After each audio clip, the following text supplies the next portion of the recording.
O objetivo da reunião do G20 foi muito produtivo, está dando resultados, cumprimentei o presidente Macri por isso, e de igual maneira, coincidentemente, também as reuniões dos países integrantes do BRICS. Naturalmente, o ministro Guardia teve reunião na área econômica também, não é? Se for o caso, poderá também esclarecer sobre o foco econômico outras questões para todos vocês. Presidente, o senhor foi questionado sobre essa ponderação feita pelo presidente francês em relação ao futuro governo sobre o Acordo de Paris? Olha, não fui indagado, não fui questionado. Não, interessante, esse tema não surgiu nas discussões, surgiu na entrevista dada pelo presidente francês, né, pelo presidente Macron. Mas durante os debates, este tema não surgiu. E, evidentemente, eu tenho absoluta convicção, pelas conversas que tenho tido com os integrantes do novo governo, que essas questões são levantadas, mas depois são equacionadas, né? E eu acho que mesmo nesta questão, que é a questão do Acordo de Paris, né, a questão do clima, né, esta questão será devidamente equacionada, porque eu não vejo em nenhuma atitude, digamos assim, do novo governo, detrimentosa para o meio ambiente. Meio ambiente que, de resto, no nosso governo, teve uma ampliação extraordinária. Vocês sabem, vou dizer o óbvio, vocês sabem melhor do que eu, que nós duplicamos as áreas de meio ambiente no nosso país. Só as reservas marinhas, vou ser repetitivo aqui, nós fizemos uma reserva marinha que equivale à soma do Estado da França e da Alemanha, não é? De igual maneira com a Chapada dos Veadeiros, com Alcatrazes, com vários itens do meio ambiente, nós praticamente dobramos. E mesmo o desmatamento da Amazônia, é interessante, ele foi reduzido em 12%. Neste último período, no período eleitoral, foi uma coisa curiosa, no período eleitoral, digamos assim, uma recuperação do desmatamento, né?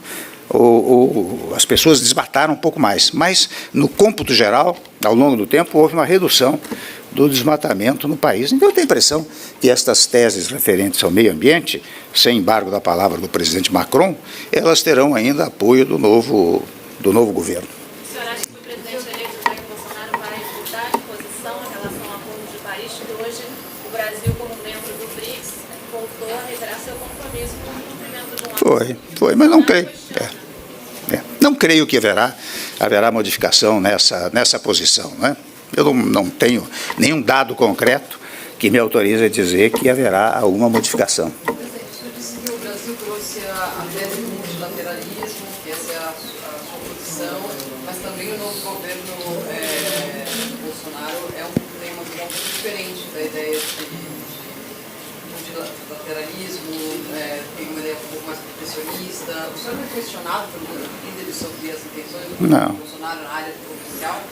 Não, ao contrário, até trouxe dele, e naturalmente pedi para consultarem o governo eleito, né, uma mensagem do BRICS, uma mensagem dizendo que o Brasil acolhe com muito gosto a reunião do BRICS, e veja que BRICS eu estou falando de Rússia, China, África do Sul, não é? A nova reunião e China, não é? Índia. Na próxima reunião será do Brasil. E eu trouxe uma mensagem do presidente Bolsonaro, transmiti a todos, dizendo que eles serão acolhidos com muita alegria no nosso país, quando lá realizar-se a reunião do BRICS. Mas em relação aos outros países do G20? Perdão? Em relação aos outros países do G20? Não houve questionamento a respeito disso. Não houve uma palavra sobre isso.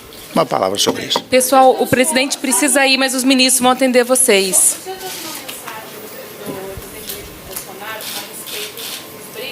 trouxe uma mensagem do presidente eleito a respeito do Acordo de Paris? Eu trouxe uma mensagem a eles dizendo que, como a próxima reunião do BRICS, acabei até de dizer, o Brasil receberá essa reunião do BRICS com muito apoio, com muito apreço.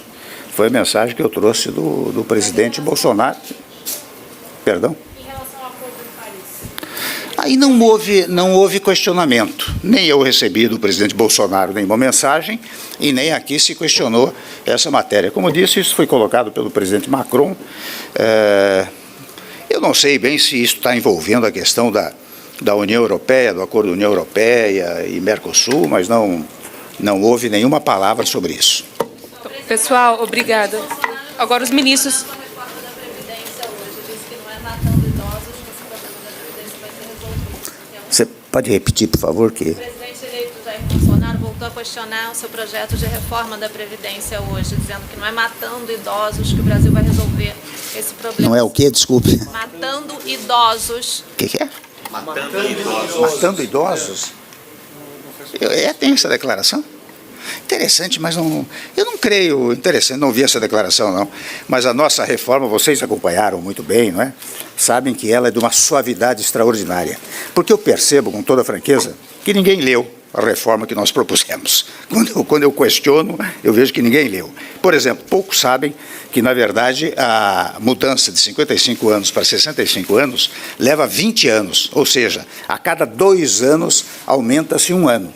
De igual maneira, em relação, tanto em relação ao homem como em relação à mulher. Primeiro ponto. Segundo ponto, não há nenhum agravo aos idosos, né? Se pensar em idoso, eu estou pensando no benefício de prestação continuada, que pega aquele pessoal do salário mínimo, não é?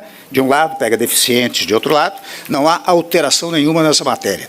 Por outro lado, não há alteração nenhuma em relação aos trabalhadores rurais. Então, o ponto fundamental é a questão da idade mínima, que é suavemente conquistada ao longo do tempo, ou melhor, aumentada ao longo do tempo, de um lado, e de outro lado, aí sim é um ponto mais polêmico, que alcança os privilégios, né? Alcança os privilégios, porque a regra é de uma aposentadoria do mesmo valor, tanto na Previdência Geral dos trabalhadores, como na Previdência Pública. Agora, isso está, portanto, é 5.645 por aí, não é? A aposentadoria. Agora, isso está a significar que quem ganha 33, 34, 35 mil, não sei quanto, não pode se aposentar com essa verba? Pode. O que vai acontecer, segundo o projeto, é que vai ter uma colaboração maior. É quase uma espécie de capitalização, não é? O sujeito vai pagar um pouco mais, se hoje ele paga X, ele vai pagar 2 ou 3X para ter a aposentadoria que ele deseja. E, aliás, vocês sabem melhor do que eu, que se não houvesse conserto, esse ajustamento previdenciário, o país não resiste, né? E mais uma informação que eu quero dar, aproveitando a audiência que os senhores estão me dando, né?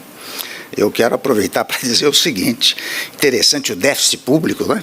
Neste ano, a previsão é de 159 bilhões. E nós, sem embargo de termos feito todas as aplicações necessárias e indispensáveis, ainda temos uma redução praticamente de mais de 20 bilhões, não é, Guarda? 20 e poucos bilhões, né?